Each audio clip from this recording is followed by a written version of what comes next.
We would call this Act 1 of the episode, right? Because we present the problem. The problem is a party's happening and Johnny doesn't want it to happen, right? And so in Act 1, we're going to see what he wants to do to stop it. This is a tough one. I would say Authority figure. he would call him authority figure. Right. So Johnny's going to tell a teacher. Johnny's a rat. Johnny's a rat. In the second act of the show, we're going to find out what's going to happen. Is the party going to go through, or is the teacher going to ruin it? In the dorm room, the Chinese students are flooding in. And Johnny, poor Johnny, is sitting there with his books and he's trying to study. And he's waiting for the teacher to show up and bust the party, right? For a funny twist is if the teacher shows up, but instead of stopping the party, he joins in. Yes. Right? That's what I did. That's weird. That's different. That makes this a comedy. Japanese Teacher teacher bring joins the bring party. sushi to the party. Did you say he brings sushi? Yes, bring sushi for everybody. Japanese teacher joins party, Sushi. brings sushi.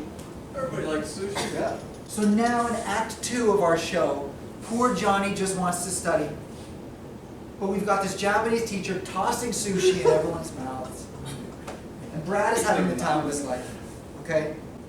Here's where we get to the most interesting and the most challenging, often, part of creating an episode of a TV show. And that would be when we have to resolve the problem we've created, right? We've made a mess. We've got a teacher who we hoped would help our sweet character, and instead, he's making things worse. How do we get ourselves out of this conundrum? So if Brad looks at his party that he has set up, he can't believe there's a teacher here who's throwing sushi in the air and making a mess. Brad looks across the room and he sees his friend who is going like this, just trying to study, but he can't. And so I think a nice way to start the third act would be for Brad to realize his mistake and end the party, kick everyone out. Anyone have any ideas for a more interesting way to end the party than to just say party's over?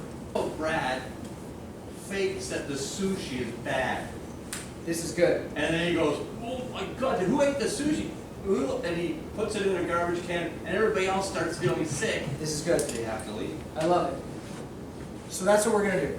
Brad is going to look around at this party, realize he needs to end it, but knows that if he just says everybody out, nothing's going to change. So he decides to fake food poisoning from the sushi that our Japanese teacher brought. Sticks his head out the window and pretends to barf or something, and he scares everybody. Because again, a dorm room is small. Too small to have one sick guy in it. You have a bunch of kids partying in it. So I love it. Now we've set up a premise for a series. We've got two roommates, they don't get along, they look at life differently, but they're going to have to figure out a way to make things work if they're going to live together for this whole school year. And so that first episode that we just whipped up real quick is what we call a pilot episode. Pilot means the first one. So I'm going to go around with the script for that pilot that we just wrote. I'm going to spend a little more time working on it, making sure it's funny. But we're going to take that pilot script and we're going to try to sell it.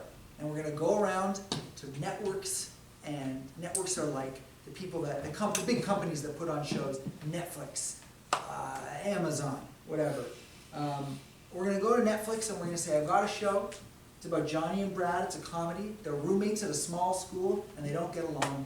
Here's why it's funny. Here's what happens in the first episode.